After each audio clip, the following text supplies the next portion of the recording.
Hey guys, it's Penelope in London.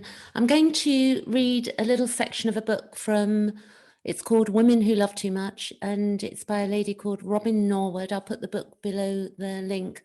On Saturdays, I have a meetup group that's a free event for females that I hold for an hour and a half every Saturday. You'd need to check the times on the link. I'll put the link below that meeting as well, where we've been reading this book, and I've been on chapter 7.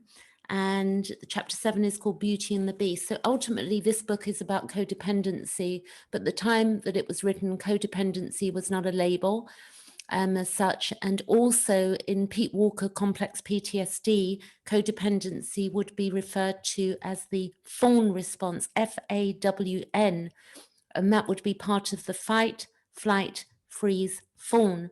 And what happens is that through childhood trauma and imprints, we will form an early attachment style that will be normal for us. And then we will meet in intimacy, not so much in our, general friendships, but more maybe at work, but also in intimate settings. We will have a cyclical type of behavior, and it's almost like we're trying to make the unconscious conscious. So we get involved in situations that are maybe not very healthy for us, and it's like doing the same dance with somebody until we have the correct knowledge and healthy knowledge.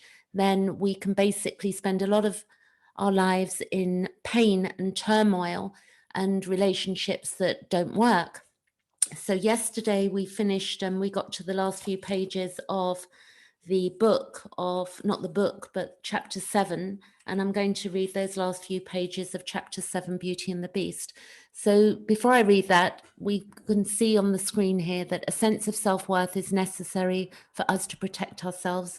And although these are words, we really need to take these on board, or that, the understanding on board. We need to integrate these things that we know. It's not just reading information, we need to integrate. We've then got something I made. You may have heard of Maslow's Hierarchy, and I made this for myself. And I basically, at the bottom, it says, it's the bottom, my baseline is that I meet my needs and dreams. Then all my needs are met. I am well, I am loved, and I am safe. So this is a meme that I made, and I quite like that. It's very simple. I'm going to also show you Maslow's Hierarchy, which was where I got this idea from. We've then got the idea that romantically we've been as the feminine, and I'm not just ignoring the male aspect in our storylines, because clearly in relationship it takes two to tango, as we know. So it doesn't mean that, when we're reading this, that women who love too much, men can also love too much as well. So this is not that I'm separating the feminine from the masculine, and we both have those archetypes within us, and also upbringing and early imprints where there's been heavy trauma and, abandonment and betrayal and loss that can stay with us. And we will then tend to dance with people, and do this dance with, two unhealthy people doing a dance. It's going to be chaos, if you can get the idea there. But the romanticism and the idea from history would be, the feminine, and this is a beautiful picture. And I got this from Wikipedia, but the idea would be that our expectations are also quite outdated. And whilst we like the romanticism and the Hollywood idea of relationships, they're not always really practical or very real. This is the book that I'm going to read from now, and then I'll go to another slide in a moment.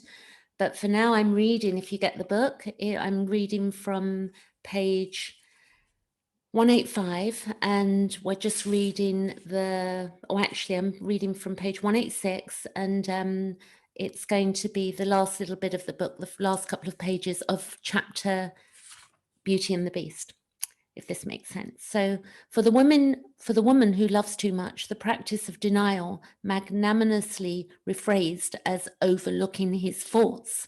So she's saying here is that the idea is that, if we look at the words women who love too much, basically what we're doing is we're overlooking faults or keeping a positive attitude, which we've also been taught to do. Yeah. Conveniently, These ideas, she's saying, sidesteps the two to tango aspect of how his shortcomings allow her to practice her familiar roles. And remember, this works both ways. So I'm not getting at men here. If a man listens to this, just, pick up on the role that you play in relationship as well, if you're a gentleman. So when her drive to control masquerades as being helpful and giving encouragement, what is ignored again is her own need for the superiority and the power implied in this kind of interaction. We need to recognize that the practice of denial and control, called by whatever names, does not ultimately enhance our lives or our relationship. Rather, the mechanism of denial leads us into relationships that allow for the compulsive reenactment of our old struggles, and the need to control keeps us there, striving to change someone else rather than ourselves. So, for instance, if we had parental care where there was no love, then what we might do is meet somebody that is unable, that's not displaying love, is not showing us love, but we will try and make that work because we're trying to bring something to make it conscious so that we can heal it, as an example. Going back to read this book. Now, to return to the fairy tale highlighted at the beginning of this chapter, as noted before, the tale, Beauty and the Beast. And, this is me talking here, not the book, but we can all remember that Disney idea or the story of Beauty and the Beast. So she's saying here, would appear to be a vehicle for perpetrating the belief that a woman has the power to transform a man if she will only love him devotedly. At this level of interpretation, the tale seems to advocate both denial and control as methods for achieving happiness. Beauty, by loving the fearful monster unquestionably, which is denial, appears to have the power to change, which is control him. This interpretation seems accurate because it fits in with the sexual roles our culture dictates. Nonetheless, I suggest that such a simplistic interpretation widely misses the significance of the time-honored fairy tale.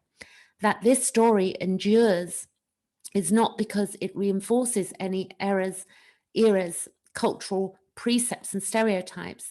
It endures because it embodies a profound metaphysical law, a vital lesson in how to live our lives wisely and well.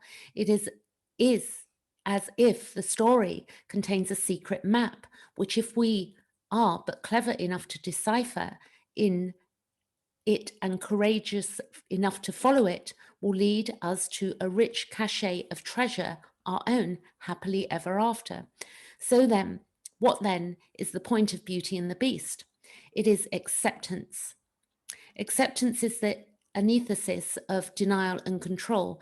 It is a willingness to recognize what reality is and to allow that reality to be without the need to change it. Therein lies a happiness that issues not from manipulating outside conditions or people, but from developing inner peace in the face of challenges and difficulties. Now, you would have to read the whole book to get the gist of that. I'm going to continue reading because she's not saying that we stay in something and we don't change, like, heavy duty abuse. She's not saying that in this book as an example. What she's saying is that if we meet somebody and that we start out with trying to change another, then we're going to miss we're going to be in denial when there are maybe red flags or there's something we don't like. We're going to be in denial, and then we're going to try and control and manipulate, which is for many of us, while we're in these adult situations, happened to us in childhood. So we really need to think deeply on this. And also, we get involved in these situations and then we can spend years blaming, trying to change and blame and fit a square peg into a round hole as such. So it's a very useful book. I'm going to continue reading. Remember, in the fairy tale, Beauty had no need for the Beast to change. She appraised him realistically. So remember this bit. She appraised him realistically, accepted him for what he was, and appreciated him for his good qualities. She did not try to make a prince out of a monster. She did not say, I'll be happy when he's not an animal anymore. She did not pity him for being what he was, or try to change him. And therein lies the lesson. Because of her attitude of acceptance, he was free to become his own best self. That is true self just happened to be a handsome prince and the perfect partner for her demonstrates symbolically that she was rewarded greatly when she practiced acceptance. Her reward was a rich and fulfilling life, signified by living happily ever after with the prince. So the other thing I'd like to note here is that we don't do this thing of acceptance in the hope that we're going to change somebody. So we don't do this thing where, maybe if somebody's being battered or something and we think, well, if I just accept it, then he'll probably turn out to be my prince. No, this is not the idea of this book. So I don't want this book or what I'm reading here taken out of context. I'd really like you to purchase the book, and male or female, because we can all learn from this stuff. But we're looking at the mythology and the understanding of the masculine and the feminine and what we do. Continuing reading.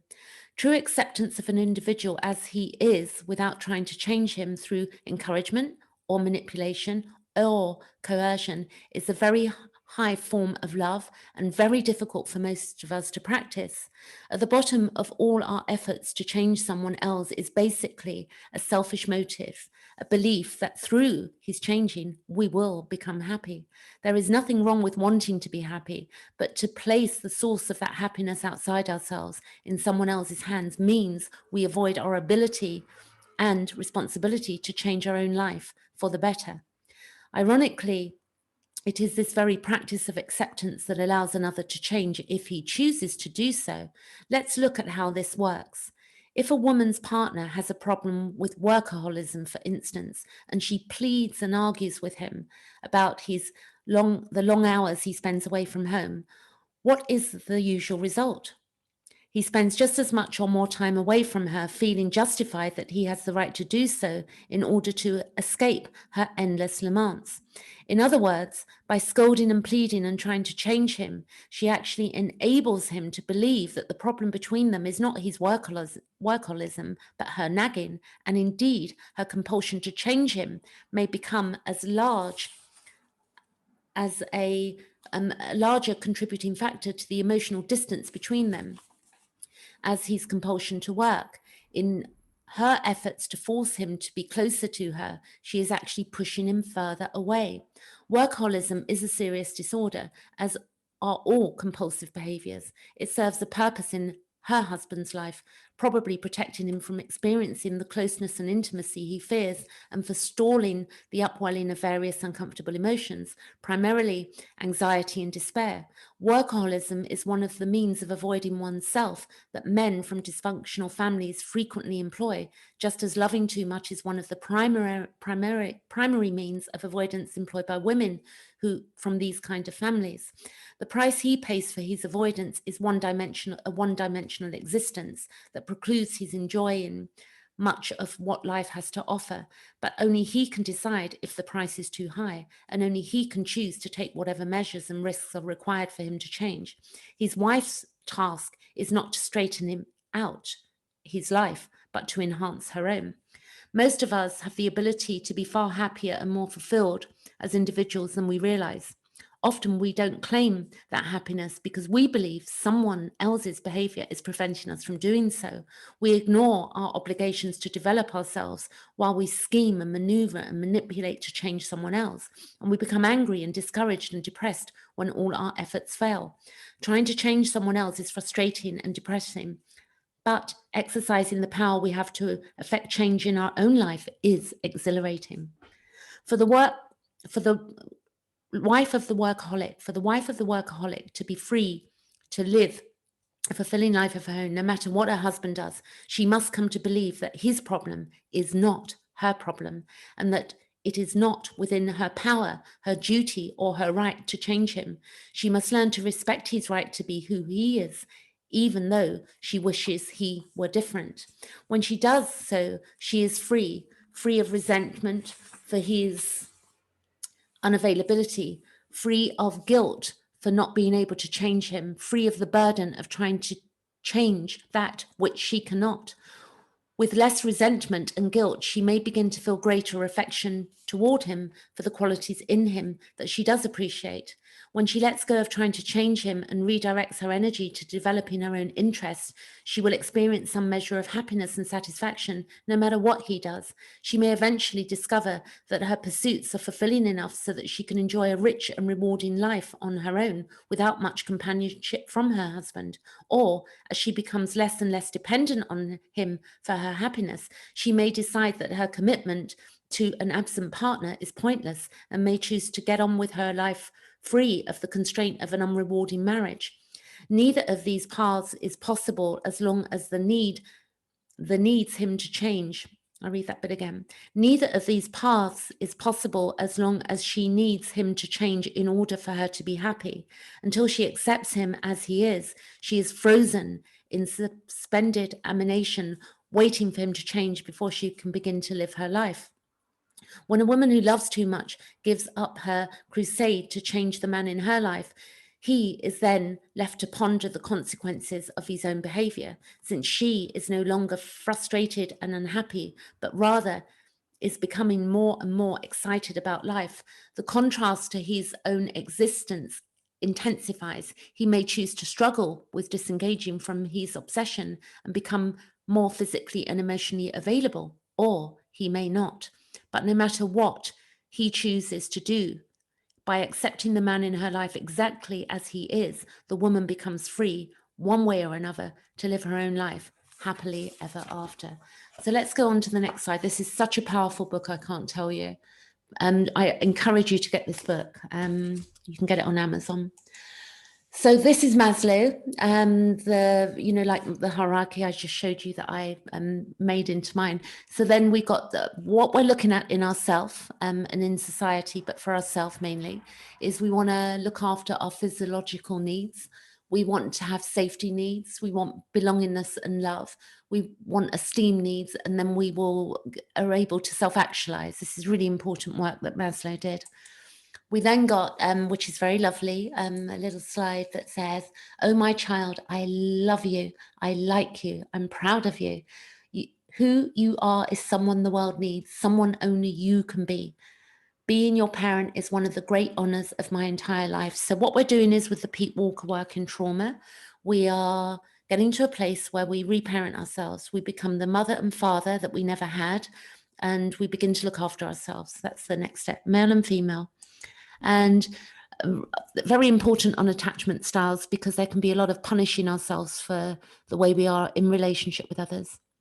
So remember, there is no judgment around attachment styles. Your style was set in motion in your early years. As an adult, you learn to cope and build upon. If you are secure, help the people around you to count on you. And if you are anxious, avoidant, or fearful, seek out your bases and tell them what you need. So we've got to be able to tell people what we need. And good friends, we can have this, and in healthy relationships, we can have these conversations. We can explain our upbringing, our childhood, and our style, and then we can evolve together with another, which is beautiful work. When people get this stuff, we can create such beauty together. And then finally, a friend of mine, who's a great astrologer friend of mine, sent this to me, or in conversation, we were in Messenger, and she mentioned this, and it stuck with me. A friend of mine called Michaela, and she said, when we feel confused or upset by or obsessed by another or whatever, that is our unconscious trying to work towards individuation and consciousness. So individuation is to do with becoming whole. Individuation can sound like we individuate and we go off on our own way. Individuation is actually becoming whole. It's being our true self. If you can look into the work of Carl Jung. And then finally, the feminine, and we can knight the correct relationship for us. We can knight that, and within ourselves. This again is from Wikipedia, beautiful picture. So that's what I had for you today. I hope it's useful. Please put any comments below the video, and I hope you enjoy that. Thanks for watching.